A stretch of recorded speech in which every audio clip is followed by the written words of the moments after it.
Warahmatullahi wabarakatuh. Bismillahirrahmanirrahim. Alhamdulillahirabbil alamin. Hamdan syakirin hamdan naimin, la haula wala quwwata illa billahil aliyyil azim. Amma ba'du. Yang kami hormati Ibu Kepala Sekolah beserta Bapak Ibu Dewan Guru. Pertama-tama marilah kita panjatkan puja dan puji syukur kita atas kehadirat Allah Subhanahu wa taala yang mana pada siang hari ini kita melaksanakan praktek baik implementasi inovasi pembelajaran mendalam melalui integrasi STEM dan numerasi jenjang SD. Kedua kalinya sholawat dan salam tetap kita haturkan kepada junjungan kita Nabi besar Muhammad SAW yang telah membawa kita dari jalan kegelapan menuju jalan terang benderang ini, yaitu Adilul Islam. Baiklah, kami selaku pembawa acara akan membacakan susunan acara pada siang hari ini. Yang pertama yaitu pembukaan, kedua sambutan dari kepala sekolah, ketiga pemaparan materi, dan keempat penutup. Marilah kita buka acara praktek baik pada siang hari ini dengan bacaan basmalah bersama-sama agar acara demi acara dapat berjalan dengan lancar. Bismillahirrahmanirrahim. Dilanjutkan acara yang kedua yaitu sambutan. Sambutan pertama akan disampaikan oleh Ibu Kepala Sekolah kepada yang terhormat Ibu Siti Komariah. Kami persilakan. Adapun praktek baik ini biar semuanya bisa dan ilmu yang didapat dari Guru tadi nantinya bisa kita mengimplementasikannya di kegiatan sehari-hari. Ini adalah luar biasa praktek baik. Acara selanjutnya yaitu pemaparan materi yang akan disampaikan oleh Ibu Lulu Fidiasi, SPD, RPD. Kami persilakan.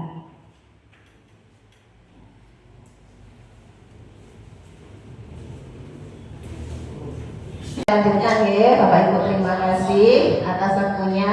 Di sini saya akan menyampaikan tentang praktik baik terkait dengan implementasi inovasi pembelajaran melalui integrasi STEM dan numerasi jenjang SD. Jadi nanti di sini saya akan membuat sebuah proyek STEM berpusat pada masalah, yaitu peduli alam melalui pembuatan rumah burung dan kardus bekas. Jadi kemarin sudah sempat saya menjadi iklan kardus bekas. Nah, sedikit tentang kerangka kerja pembelajaran mendalam. Nah, di sini kita sudah tahu bersama bahwasanya pembelajaran mendalam yang sekarang ini sedang digagas oleh pemerintah, cirinya harus ada 8 GPL-nya, dan kita sudah tahu dan bukan hal asing lagi.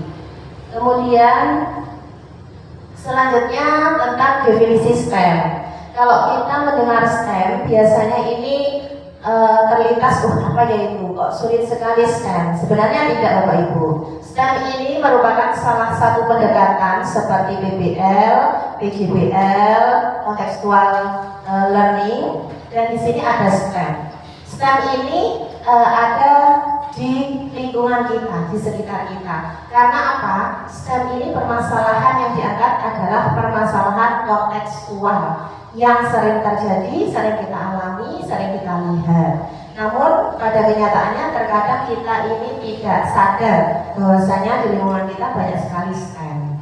Seperti kasus yang akan saya angkat nanti, ya. Dan syarat penggunaan pendekatan STEM di sini minimal harus ada 2 permasalahan dalam dua pelajaran yang bisa diintegrasikan, minimal 2, seperti itu. Dan apakah STEM ini hanya ada pada harus ada pada IPAS dan matematika saja? Tidak.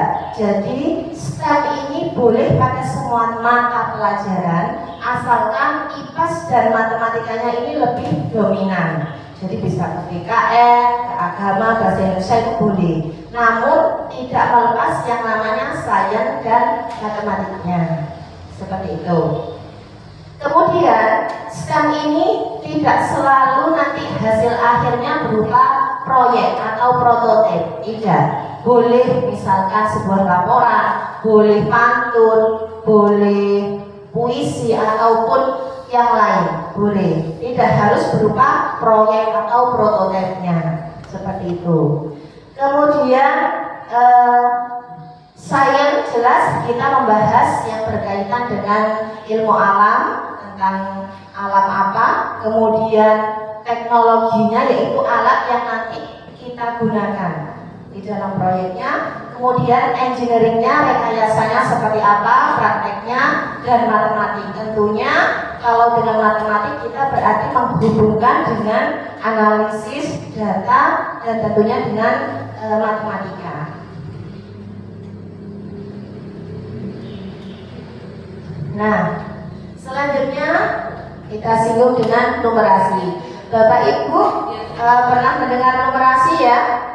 Apa numerasi Bapak Ibu? Berhitung. Berhitung. Apalagi? Matematika. Apalagi? Angka-angka. Berarti apakah numerasi itu sama dengan matematika? Yes or no? Yes. Yes. Oh, jawabannya. Ada yang jawab no? Tidak selalu matematika. Tidak selalu matematika. Jadi kita harus merubah cara pandang kita. Saya pun awal kalau mendengar kata numerasi itu berarti semua matematika. Tidak Bapak Ibu. Numerasi itu adalah segala sesuatu yang ada di lingkungan kita yang ada hubungannya dengan data dan analisis. Tidak selalu matematika. Suatu contoh, ketika kita mau berangkat ke sekolah, kita bersalipan dengan kendaraan, dengan mobil, kita hitung. Nah itu juga sudah numerasi, disebut numerasi ya. Jadi tidak selalu 1/2 tambah 3/5, tidak seperti itu. Jadi semua yang ada di sekitar kita apabila berhubungan dengan data bisa kita hitung atau bisa kita explore, maka itu adalah numerasi. Jadi perlu mindsetnya kita harus dirubah dan pemahaman kepada siswa itu harus dirubah sehingga anak-anak tidak takut ketika pelajaran numerasi berarti ngitung ini susah, tidak. Jadi semua yang ada di lingkungan itu bisa termasuk numerasi. Oke. Kemudian, nah ini adalah proyek STEM-nya sarang burung dari kardus. Kenapa saya mengambil ini? Karena kejadian yang ada di dalam kelas saya kontekstualnya yaitu hampir setiap hari saya membersihkan sarang burung liar yang ada di lemari dan juga ada di rak belakang, dan itu hampir setiap hari. Kemudian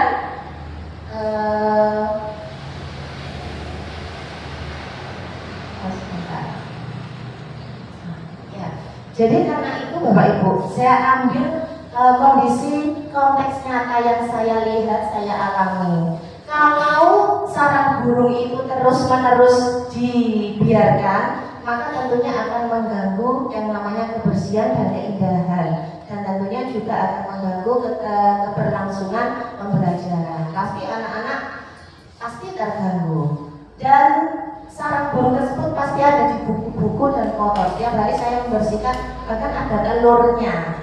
Ada telur burungnya, sehingga saya berpikir bagaimana agar kita tetap melindungi komponen biotik tersebut supaya komponen tersebut tidak punah, dan juga dengan memanfaatkan komponen abiotik yang ada di lingkungan sekolahan kita jadikan satu menjadi sebuah proyek yang bermanfaat seperti itu. Akhirnya setelah melakukan analisis saya membuat sebuah proyek untuk memecahkan sebuah permasalahan tersebut. Tentunya kita di sekolah kita ada banyak komponen abiotik yang tanpa sadar bisa kita manfaatkan sebagai bahan belajar. Salah satunya kardus bekas. Ya, kardus bekas ketika kita membeli minuman biasanya daripada tidak dipakai kita manfaatkan, kita recycle ulang. Betul. Nah, kalau situasinya sudah, alasannya tadi karena ada banyak sangkar burung liar yang dibuat di pojok-pojok di atas buku. Kemudian kenapa sih praktek ini penting saya sampaikan? Saya berharap Bapak Ibu kita semua tidak stuck di sini, kita belajar sama-sama bagaimana kita mengimplementasikan STEM ataupun pendekatan lain yang sesuai dengan konteks karakteristik siswa kita, sesuai dengan materi kita yang akan kita sampaikan. Kemudian peran saya dalam proyek ini tentunya saya menjadi pembimbing atau pemandu siswa sebagai pendamping ketika mereka siswa melakukan praktik. Nah, seperti itu. Jadi untuk tantangannya karena memang secara pribadi jarang untuk melakukan proyek STEM sehingga mereka yang tentunya cara pikir, cara pandang mereka yang semula belum mengetahui apa sih prakteknya gimana, itu pasti ada yang namanya kesulitan. Dan tentunya itu tugas saya untuk mengarahkan bagaimana anak-anak agar bisa melakukan praktik itu dengan baik dan diperoleh hasil yang maksimal. Itu sedikit tentang proyek STEM. Kemudian, nah untuk rencana pembelajarannya, yaitu di sini karena saya mendapatkan sebuah permasalahannya, maka rencana pembelajarannya terintegrasi pada proyek STEM berbasis pada masalah. Bapak Ibu, untuk membuat rencana pembelajaran ini kami sudah disediakan dari BPDTK. Sebenarnya sama, cuman ini untuk laporan saya itu tampilannya atau urut-urutannya itu seperti ini. Harus dijelaskan karakteristiknya, kemudian harus dijelaskan identifikasi karakteristik, kemudian pengetahuan awalnya seperti itu. Jadi ketika kita menggunakan STEM di dalam pembelajaran, kita harus mengetahui karakteristik awal siswa kita. Pengetahuannya mereka bagaimana. Dan di sini karena kita melibatkan sains dan matematika, di sini saya mengambil dua mata pelajaran yaitu sains dan matematika. Kita tentukan dulu CP-nya. Nah, jadi kalau dilihat Bapak Ibu, capaian pembelajaran IPAS dan matematika. Di sini IPAS-nya saya mengambil dari hubungan bagaimana menganalisis hubungan antara komponen biotik dan abiotik terhadap serta pengaruhnya terhadap ekosistem. Kemudian untuk matematikanya yaitu bagaimana menentukan keliling dan luas berbagai bentuk bangun data. Karena saya menggunakan kardus bekas, otomatis bagaimana kardus tersebut disulap menjadi sebuah rumah burung sederhana. Kita tidak usah muluk-muluk rumah burung yang bagaimana, tapi rumah burung sederhana. Tentunya mereka harus kita ajak untuk melakukan numerasi matematikanya, yaitu dengan cara menghitung atau mengukur kardus bekas tersebut berapa panjangnya, berapa lebarnya. Nah, bangun data. Jadi kita memasukkan seperti itu. Nanti dalam IPAS-nya atau sainsnya yaitu terkait dengan bagaimanakah kita melestarikan lingkungan agar komponen atau habitat burung tersebut itu tidak punah, namun tidak lagi mengotori ruangan lemari ini.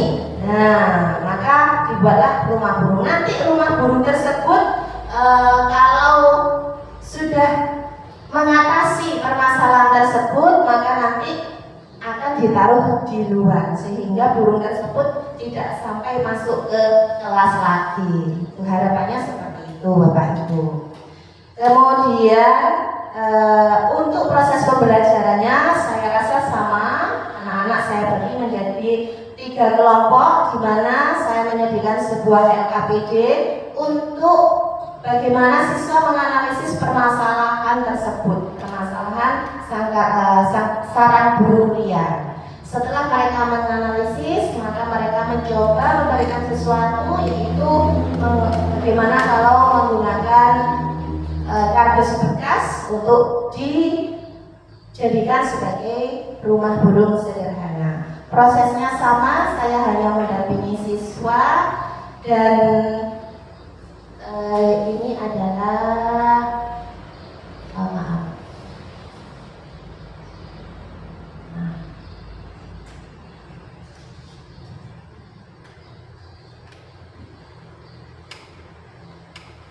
Ini adalah kegiatan siswa di mana mereka melakukan proses pengukuran, yaitu numerasi matematikanya, menghitung panjang, menghitung lebar sehingga ditemukan keliling dan luas kardus tersebut.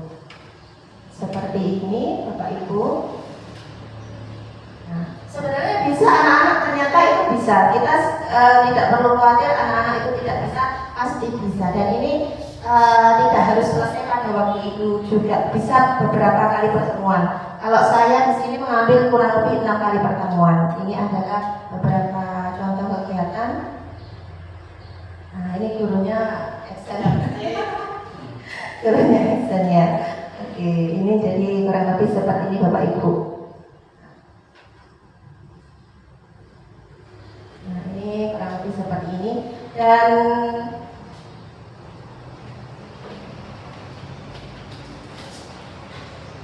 ini rumah burung yang sempat kemarin mungkin viral ya. Ini belum jadi. Sebenarnya ini adalah hasil, salah satu hasilnya. Nanti ini diharapkan anak-anak bisa mengatasi yang namanya sarang burung liar tersebut. Ini kalau kita susun ini berupa bangun datar persegi panjang ya. Nanti ada segitiganya. Nggak tahu ini kreasinya mereka. Nanti kita tinggal menyempurnakan saja. Nah, lebih seperti itu. Baik, Bapak Ibu, dari sini ada yang ditanyakan mungkin terkait dengan STEM, terkait dengan apa, monggo. Sebelum saya mengakhirinya, atau mungkin Bapak Ibu mengalami sebuah permasalahan di kelas yang ternyata itu bisa kita ataskan. Contohnya kita lingkungan. Nah, STEM itu tidak harus dalam kelas. STEM bisa kita masukkan ke dalam kurikuler. Misalkan kemarin kita kan punya rencana bagaimana agar lingkungan di depan ini tetap asri, tetap bagus, tetap bisa terus tidak mati ketika liburan misalkan ya. Biasanya kan karena liburan kita nggak ada yang nyiram, maka kita bisa menggunakan proyek STEM. Kemarin saya sempat rundingan sama Pak Kus, saya bantu saya untuk membuat penyiram otomatis. Nah, meskipun penyiram otomatisnya manual, karena apa? Nanti ketika kita melakukan itu semua, anak-anak bisa kita libatkan. Kita membuat penyiram otomatis dari botol-botol bekas, kita taruh di itu anggreknya ibu itu supaya apa? Kita lihat volume debitnya itu berapa airnya. Ketika nanti diberi lubang, air itu bertahan sampai berapa hari sehingga tidak mati tanaman itu. Terlebih lagi kalau waktu liburan itu juga bisa termasuk STEM karena realitanya kontekstualnya memang yang dialami seperti itu. Itu bisa Bapak Ibu. Jadi kebanyakan STEM itu lebih kepada kurikuler kebanyakan. Biasanya kalau di dalam kelas itu kesulitan gimana ya Bu ya, gimana ya seperti itu. Tapi kita pelan-pelan kita pasti bisa. Oh iya ini buat STEM bisa. Itu Bapak Ibu. Ada yang ditanyakan? Kalau tidak ada yang ditanyakan, jadi gimana sudah ada pandangan ya Bapak Ibu ya? Ada pandangan ya? Oke, baik. Karena sudah tidak tidak ada yang ditanyakan dan saya rasa nanti mungkin kita ada sharing lagi di lain waktu ya, karena waktunya juga terbatas. Oleh karena itu untuk pemaparan materi ini saya akhiri sampai di sini. Mohon maaf kurang lebihnya. Wassalamualaikum warahmatullahi wabarakatuh.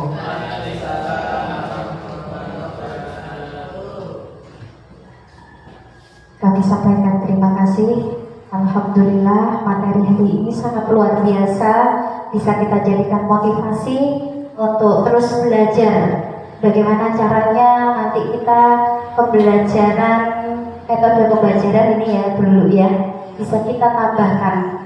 Saya juga tadi salah menafsirkan bahwa STEM itu adalah kupon yang saya katakan itu. Terima kasih banyak Bu Lulu. Hari ini sudah kita banyak mendapatkan ilmu. Mudah-mudahan ke depannya kita belajar lebih giat lagi. Sebelum kita tutup, marilah kita tutup praktek baik hari ini dengan bacaan hamdalah bersama-sama. Alhamdulillahirabbil alamin. Terima kasih, kami selaku pembawa acara mohon maaf. Akhirul kalam, wabillahi taufiq wal hidayah, waridha wal inayah. Wassalamualaikum warahmatullahi wabarakatuh.